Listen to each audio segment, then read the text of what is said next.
I'm back, Darren here. Hope you're okay. And today, a more practical guide for the value hunters out there. Collecting physical media today, vinyl, CDs, even cassettes, can be quite a pricey pastime, but something worth sticking with, I think, particularly given the recent news stories about Spotify and Bandcamp over recent weeks. There are still few better ways to support smaller or independent artists than through physical sales and live revenue. And I know that for some of you, the collecting is the fun part, the crate digging, the record fairs, charity, goodwill shops. And although cost comes into it, it's often, more about the hunt itself, finding something specific, an early or a rare pressing, an obscure out of print release, that kind of thing. For others, and I'd probably count myself amongst them, it's just the attraction of owning a physical item, a tangible thing, and less about rarity or specificity. So today I'm looking at a series of releases, specifically 5 CD bundles that I've accumulated a few of over the years. And I'm talking these, the kind of stripped down packaging, the cardboard sleeves. You can find them pretty much everywhere for not a lot of money, with maybe just a few exceptions. So these include the original album series on Warner's, the original album classic series on Sony, and the 5 classic CDs series through Universal. There are a few others as well, which I may encounter along the way. These are often focused on classic rock, heavy rock, pop, soul, heritage music really. But there are some, alternative, gems in this format. And I'll be taking a look at about 20 of these today. I'm sure we all have gaps in our listening, those kind of catch-up artists that you've always meant to get around to, but, it's just never happened for whatever reason. I think these sets are perfect for that, for filling holes in your collection, picking up some classics that you may have put off buying over the years. No exhaustive reviews of each album, literally just a consideration of what albums are in there and which ones are the pick of the bunch. First up, R.E.M, the original album series, which includes Up, Reveal, Around the Sun, Accelerate, and Collapse into Now. That would be all the post-Bill Berry studio albums from 1998 to 2011. I may be putting myself out on a limb here, but I think that may be the point at which a lot of you out there gave up on R.E.M. I certainly did too. So the fact that this box contains all of these albums in one very easy, cheap package makes it a useful way of catching up with these and maybe reassessing them. That was certainly my intention when I got this. And although Up and Reveal have enough moments, I think, for me to give them a pass, the surprise for me in this box was the band's final album, that's Collapse into Now. I think this one was the real return to form that a lot of critics said Accelerate was. I still remain unconvinced by that one. I think if they dropped Collapse into Now, sometime in that period around about Automatic for the People, Monster, maybe even just a little before that, nobody would have batted an eyelid. It's just a great R.E.M. album and as good a way to sign out, I think, as they could have hoped for. Second up, again in the original album series, I've got The Replacements. This contains Sorry Ma, I Forgot to Take Out the Trash, Hootenanny, Let It Be, Tim, and Pleased to Meet Me. So that's all the band's kind of prime period studio albums from 1981 to 87. And this one is just a perfect introduction to the band for the new listener. You get the early one too of Sorry Ma and Hootenanny. Bassist Tommy Stinson was only 15 years old in 1981. And although he was by far the youngest member of the band, it's that youthful, sloppy, punkish exuberance that's on show here on these 2 early albums. The other 3 bridge that period when they moved to Sire in 85. And I think fans will probably very happily to this day argue over which is the band's best. Honestly, it's a great run. It doesn't really matter. Very little to separate them. And these are pretty much essential listening. My favourite, I'm forever kind of stuck between Let It Be and Tim, I think. Okay, next 2 up are a little harder to find nowadays, having been deleted at some point in the last, 5 to 10 years. But you can still find them occasionally new, more commonly used. But prices of both of these do reflect their relative scarcity nowadays. So third, again on the original album series, I've got X. This contains the band's first 5 studio albums. That's Los Angeles, Wild Gift, Under the Big Black Sun, More Fun in the New World, and Ain't Love Grand. A seminal LA punk band who, chucked kind of throwback rockabilly licks into the hardcore recipe book. I've always found their stuff really hard to source here in the UK. So this collection is, or would be, the one for me as soon as I spot a reasonably priced copy in good condition. I think the only misstep really in this box is the slightly kind of mersh production of the last album here. That's 1985's Ain't Love Grand. It shouldn't be a deal breaker. It's really just a reflection of the sounds of the day being kind of foisted on a quite a tricky band by a label that were looking for a hit, really, from what were their critical darlings. Yeah, and that one is not a bad record. It's just a little on the slick side for X. Fourth up, another original album series entry. I've got the B-52s, and this is another of the rarer ones. I see used copies go for quite a lot. I've been looking for one for years, and I've just managed to get one. It's in the post. And yeah, I think the prices tend to make it a little less of an attractive prospect for, people who are terminally short of cash. I think if used prices are on the high side, and given the reduced size of the cardboard slipcovers, the lack of additional liner notes, you may well be better off sourcing individual CDs, albums, by themselves. Either way, if you do spot a cheaper copy out there in the wild, you will be getting the debut album, the B-52s, Wild Planet, Whammy, Bouncing Off the Satellites, and Cosmic Thing. So that would be all the studio albums from 79 to 89, with the exception of that 1982 kind of David Byrne mini EP thing. That was Mesopotamia. And I actually think Mesopotamia might have been a better inclusion here rather than the kind of quite ubiquitous Cosmic Thing, but such is life with bundles like this. Anyways, those first two albums are genius. Whammy, I think, is super underrated, and Bouncing Off the Satellites has its moments. Wig, for one, for me. Although it was, of course, completely overshadowed at the time of recording by the death of Ricky Wilson.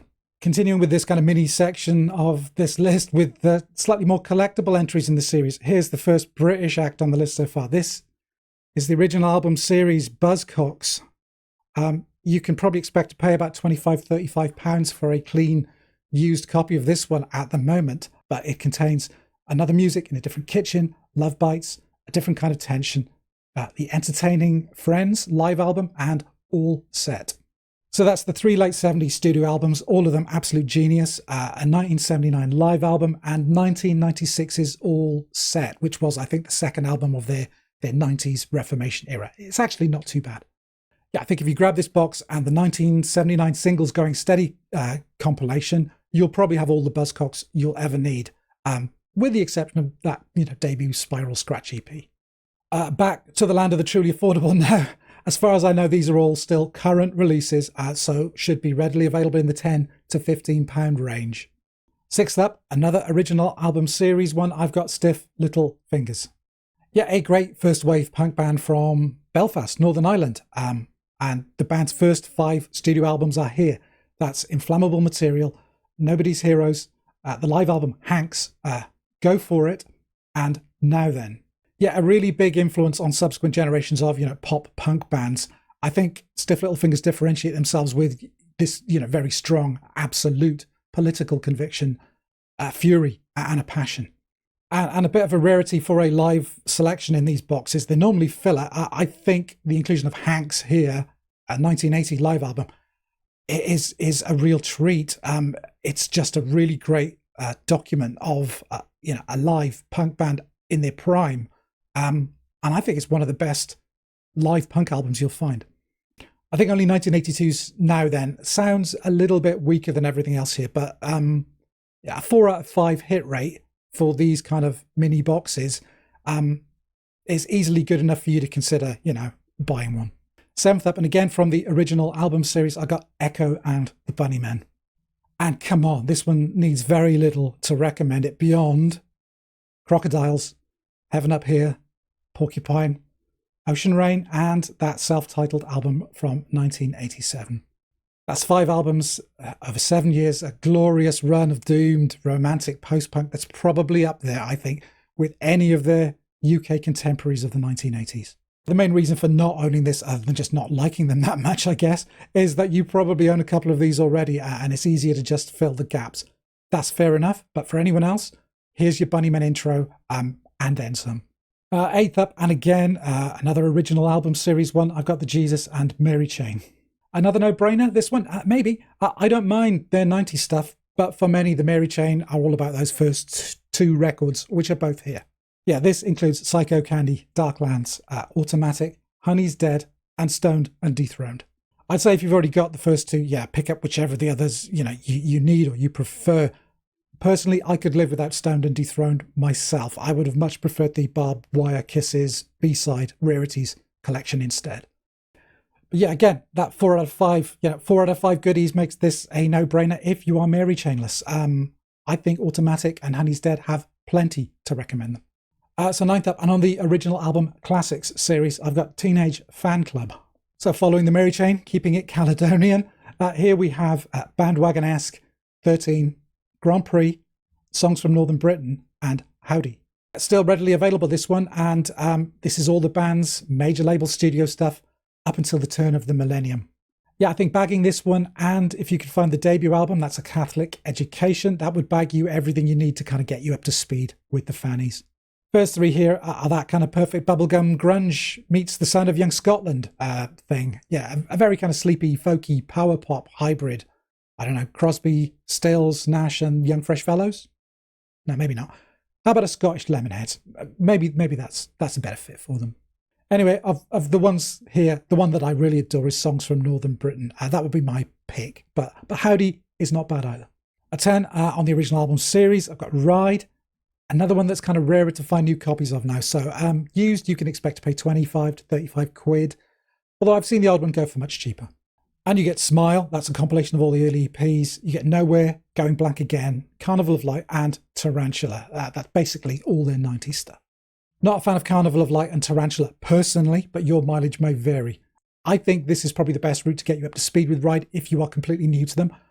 But I think they kind of tailed off dramatically after Going Blank Again, which is a great album. So you may be better off just picking up those first 3 releases separately. Only you will know this, I guess. Yeah, the next two are from one of those other series I was talking about. These are from Beggars Banquet's 5-album series. Not too many of these. There's only about half a dozen, I think. But these two specifically, I think, are well worth picking up. So 11, I've got Buffalo Tom. This one includes all the band's 90s releases in one box. That's Bird Brain, Let Me Come Over, Big Red Letter Day, Sleepy Eyed, and Smitten. If you don't know the band, they were Boston indie rockers, a power trio a la Dinosaur Jr., with a kind of a more sensitive Dando-ish edge when they relaxed a little. Truth be told, I think there's a bit of a diminishing returns thing happening here when you take the albums chronologically. And I was out on the band by the time they got around to Smitten. But Let Me Come Over is a stormer, a great lost 90s indie rock album by anyone's standards. And if you don't already own it, for 15 or 20 quid, you may as well pick this up for the albums either side of it too, which are both pretty great, I reckon. So next, in the same series, another guitar band, but about as 80s as you like, and worlds apart in tone from Buffalo Tom. At 12, I've got Bauhaus. Yeah, that was not an easy seg there. And this one contains the band's first 4 studio albums, one a year from 1980 to 83, namely In the Flat Field, Mask, The Sky's Gone Out, and Burning from the Inside. Plus a bit of a box set exclusive here, the first one in this list, a disc of B-sides, singles, oddities, remixes, which I don't believe was ever made available as a standalone release. Yeah, you want goth? I got some goth right here. Seriously, if you're goth curious in any way, you should consider this. In the Flat Field is the classic debut, a great album. And they twisted things with varying degrees of success, I think, over the following albums. I'm quite fond of some of this stuff in small doses. Certainly an influential band in terms of sounds and atmospheres and themes. And both the Mask and Sky's Gone Out albums are well worth visiting if you've never done so before. Yeah, Beggars Banquet seem to be pretty good at keeping their stuff in print. So both this one and the Buffalo Tom box are readily available from new. Expect to pay less than 20 quid for each, which is a good deal in my book. Okay, the rest of this list I'm going to try and skim through just a little quicker. So forgive any huge omissions on my part. I'll try and get all the essential details up on screen for you whilst I'm talking. At 13 in the original album series, I've got Ministry. This is Twitch, The Land of Rape and Honey. The Mind is a Terrible Thing to Taste. In Case You Didn't Feel Like Showing Up, a live album, and Psalm 69. And I think this is all the Ministry you actually need. For me, things get a little sketchy after this, and a whole lot more metal too. Al Jorgensen's drug habit got the better of him, creatively speaking, as well, I think. But if you ever attended an alt or an indie disco in the late 80s, the industrial section of the evening would inevitably roll round, And you may have, some foggy memories of, losing it to Stigmata with a kind of red stripe in your hand. If so, then this box may well be just the thing for you should you wish to recreate that moment in the safety of your own living room. 14, again, in that original album series, I've got Faith No More. And yeah, ditto, I guess. This is all the Mike Patton era albums between 89 and 97. So that's the real thing, Angel Dust, King for a Day, and Album of the Year, plus the Live in Brixton album. I dabbled with Faith No More without getting fully into them, but this is all good stuff if your acceptance of this oddball fusion style metal is a given. They're a great singles band, if nothing else, and I think, the lounge, noise, crooning, metal, petri dish of Faith No More seemed to bring something out of Patton, which he's taken in various directions ever since. Another cheap one too, this, both new and used, so, you've nothing to lose by picking this one up, really. 15, again, original album series, I've got the Pogues. This one contains all the Shane MacGowan era albums. That's Red Roses for Me, Rum Sodomy and the Lash, If I Should Fall from Grace with God, Peace and Love, and Hell's Ditch. Yeah, the Pogues, the definitive punk folk crossover group for me, with an astonishing lyricist and front person in the form of Shane MacGowan. The rest of the band were pretty much done with MacGowan and his antics by Hell's Ditch, but the first 4 albums are a fine, fine body of work. Yeah, MacGowan's drinking has taken quite the toll on him. In fact, if you'd have told me in the early 90s that he'd outlive his singing partner on Fairy Tale of New York, that's Kirsty MacColl, by going on for 25 years, I would have laughed in your face. But at 65, Shane is still hanging in there, although in very poor health by all accounts. So this box is just a great reminder of what he and the band were capable of in better times. 16th, again, original album series, I've got The Pretenders. Were The Pretenders a hit outside the UK? I'm not sure. It seems like they were always in and around the singles charts when I was a kid back in the 80s. And for that reason, I kind of overlooked the albums for years. As it happens, though, Pretenders 1, Pretenders 2, and the third album, Learning to Crawl, recorded after the death of original guitarist James Honeyman Scott, they're pretty much unimpeachable. Yeah, that's as good, I think, a run of punkish, literate new wave pop records as you will ever hope to find. And they're all here, alongside 1986's Get Close and 1994's Last of the Independents. Yet Johnny Marr himself was hugely influenced by James Honeyman Scott's jangling style on the first few albums, and I think mentioning the band in the same breath as the Smiths or, new wave contemporaries like Blondie should be encouraged. Seriously, buy this one for the first 3 discs alone. It's worth it for those. At 17, in the 5 classic albums series, I've got Scott Walker. Yeah, dipping back into the late 60s here for a classic singer-songwriter who really bucked that kind of beat pop psychedelic trend of the day. Yeah, he found a very receptive audience in the UK where his first 4 albums, that's Scott 1, 2, 3 and 4, are all included here, and they were all big hits here. A mix of hyper-emotional crooner, a smoky chanteur, lyrical storyteller. These are super influential recordings. You can hear Leonard Cohen, Nick Cave, Bowie, Jarvis Cocker even, in all of these albums. Yeah, this one's dead cheap, £10 to £15 for a new copy, even cheaper if you want to try and look for a used one. It's a bargain way of getting your hands on those first 4 albums in one fell swoop. Entering the last 3 of this 20 now, all of these artists being strongly linked with New York City. At 18, I've got Lou Reed, and I won't add much here beyond the fact that you will have options. There's an original album series 5 CD box covering the late 80s through to the early 90s. That one has New York, Songs for Drella, Magic and Loss on it. And he also has a couple of original album classics collections. I think the best one is probably the one which has got Transformer, Berlin, and Coney Island Baby on it. And at 19 on the original album classics series, I've got Patti Smith. Yeah, another big, big legend of that burgeoning CBGB's punk rock new wave scene. And that 5 CD box of hers contains Horses, Radio Ethiopia, Easter, Wave, and Dream of Life, her first 5 albums spanning the period from 75 through to 88. Yeah, this one's a little more consistent, I think, across all 5 releases on this box when compared to that kind of 60-40 good-bad split on most of the Lou Reed collections I mentioned. And at 20 on the 5 classic albums series, I've got Suzanne Vega. And yeah, I'm not proud. I'll admit, I discovered Suzanne via John Hughes movie soundtracks and Lemonhead's cover versions.